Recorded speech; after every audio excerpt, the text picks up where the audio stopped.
All right, so this is the second clip, and in the second clip, I will talk about the field of computer-assisted language learning as a whole, and I also talk about developments in thinking, that took place in the field at different stages and in different time.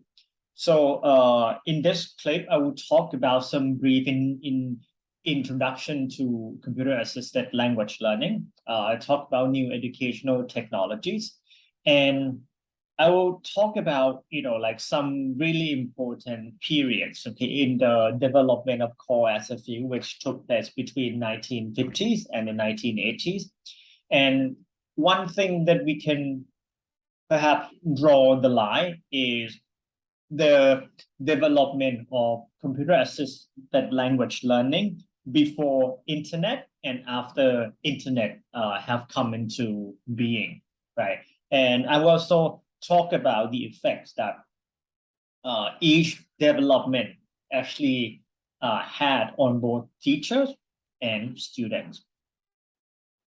So the history of core can be divided briefly into, not just briefly, but I think this is something that these are really well established distinction, okay, of different periods in the development of core.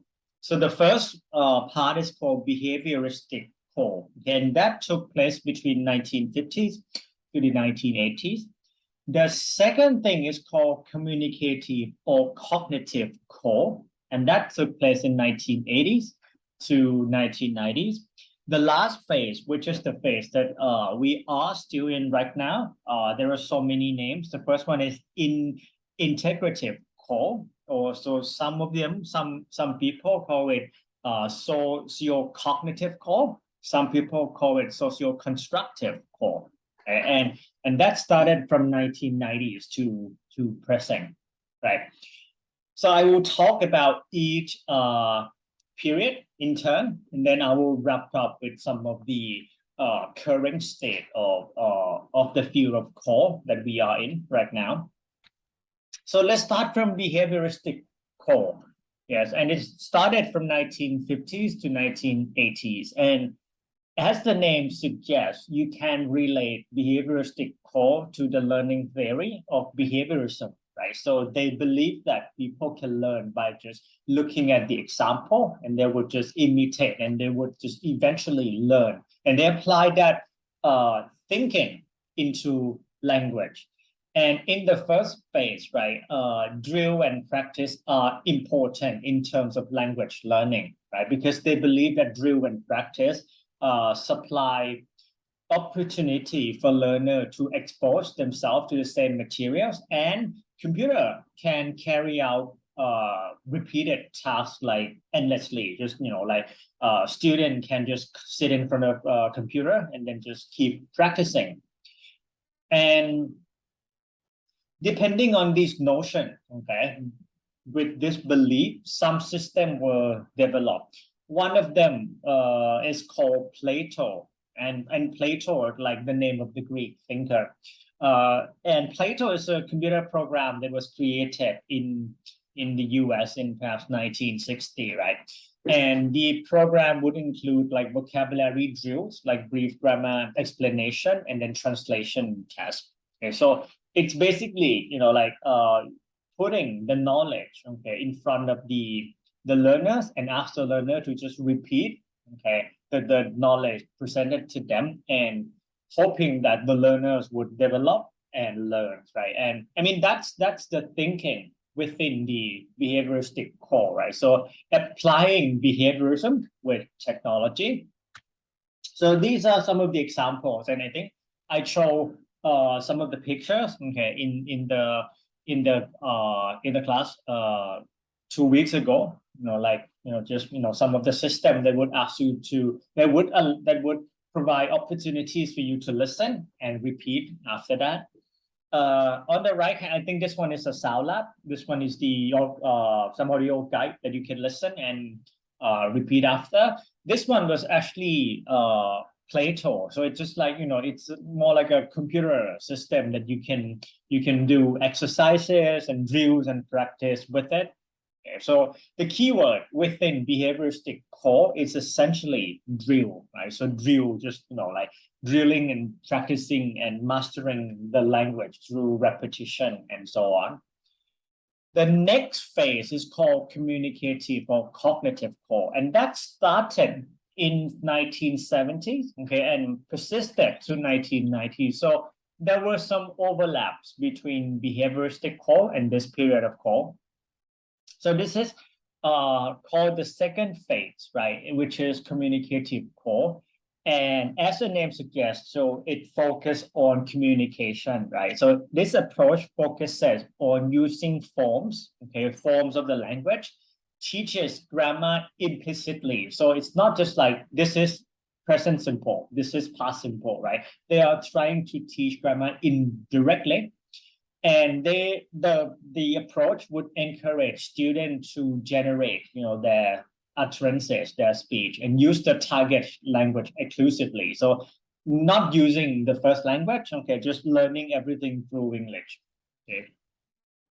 When we put that idea of communicative language learning into computer technologies, right? So the communicative activities involve using computer as a stimulus, in addition to computer as a tutor. So, I mean, you can use computer as a tutor, right? Just to help tutor the learner and to help encourage learner to generate their speech and things like that. But they also use computer as a stimulus, just to stimulate learner to produce the language. Okay, so the purpose of the learning activity within communicative core is to stimulate student discussion, writing, or critical thinking. Okay. Another model is the use of computer as a tool, which the program would empower learner to use or understand the language, right? So there are three main usage of computer, okay, within this approach. So computer as a tutor, as a stimulus, and as tool. I mean, these are quite theoretical. So if you look at the example, you would understand, it basically just like using the word processing program here that you have, and then you are using when you make mistake, the program would underline it, and then you need to correct it. So it's not teaching grammar like directly, but basically teaching grammar indirectly. But I mean, we are talking about 1980s, 1990s, right? Because I mean, if you're using that type of program now, it would just auto correct for you, right? So it's a different approach, and we will talk about that later. Some of you may have played this game. I mean, I played it a lot as a kid, like the SimCity. Right? So SimCity is a type of game that you have your own character and you live in the city. You build a house. You go and you build your community. You even get married and then have kids and so on, right? And it's the program actually encourage you to produce the language and actually communicate with other people in the game, right? So it's basically it's not teaching the language explicitly. So it is trying to encourage the players or the learner to use the language indirectly. The last phase, okay, which started from 1990s and it is still until now, it's called integrative core, okay? And I mean, some people would have different names, right? But this phase of core is basically the use of multimedia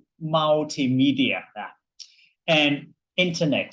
These tools are important parts, okay, that are quite related. Because with multimedia, right, it causes something they call hypermedia. And hypermedia is really powerful for language learning. I'm not sure if you have heard of the term hyperlink. So it's just, when you put a link into a website, you can click on that and you can keep clicking and keep clicking, right? So it takes you to different places that you can learn the language, right? And there are some benefits, okay, of using multimedia and internet, okay, to help learners learn within the core environment. So the first one would be it can provide you an authentic learning environment. So you're not just learning the language in a computer lab, or you're just not learning language on your own in front of your computer. You belong to a real community where they actually communicate. Like perhaps you learn it through discussion forum, you learn it through social media, and so on. And skill can be incorporated, into this environment.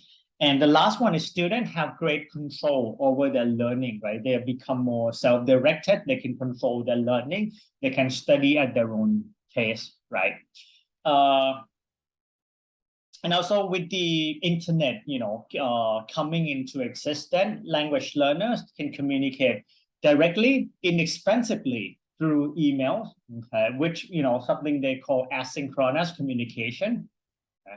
Just, they can send email. I think that's how people learn the language back in the 1990s. They would send emails to their friends in different countries, and we get reply back, and they keep writing, and then that's how they exchange the language. And it also provide them with spaces that they can use the language, although it happened asynchronously, right? So it doesn't happen real time.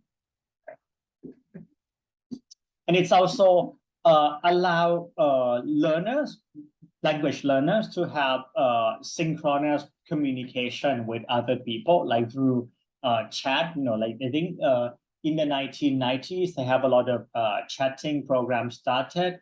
I think the first one that I used was ICQ, and then I move on to like MSN and so on, up until now that we have Line, we have WhatsApp, we have Facebook Messenger, and so on. So basically, with the internet, right, it allows learners to communicate both asynchronously with other people at not real time, and then synchronously, like just being in the same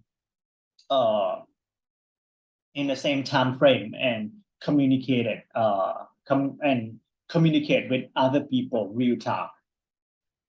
So these are some of the examples.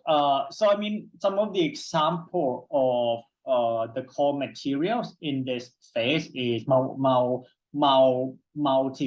like CD, DVDs, and watching videos, right? When we talk about the word multimedia, right? So it's not just one medium, not just you listen to one thing or just watch the picture.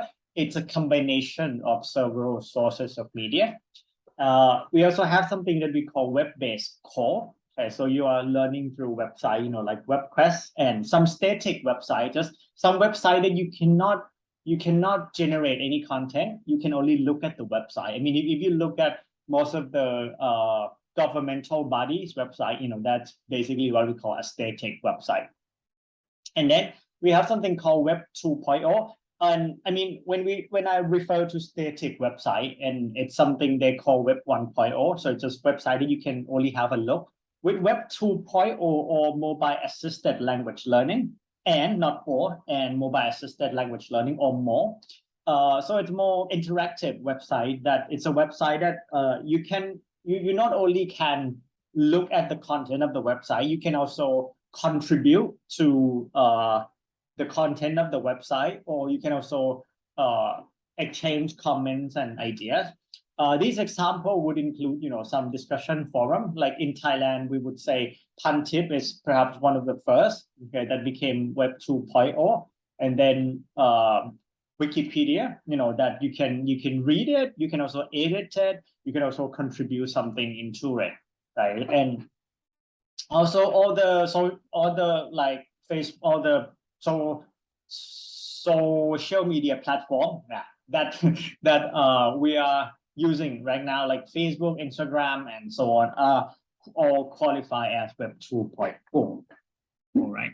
So these are some of the examples that we have, and it's also include all the language learning application like Duolingo, like Busuu, and some other social media platform like YouTube and Facebook and blog as well. Because with blog, it's not just you blog something, but people can also comment on your blogs and you exchange ideas and so on, right? All right, so this is the second part of the lecture on core. In the last part, I will talk a little bit more about Web 2.0, and then I will summarize all the content that we have covered so far. Okay, so I see you in the next clip.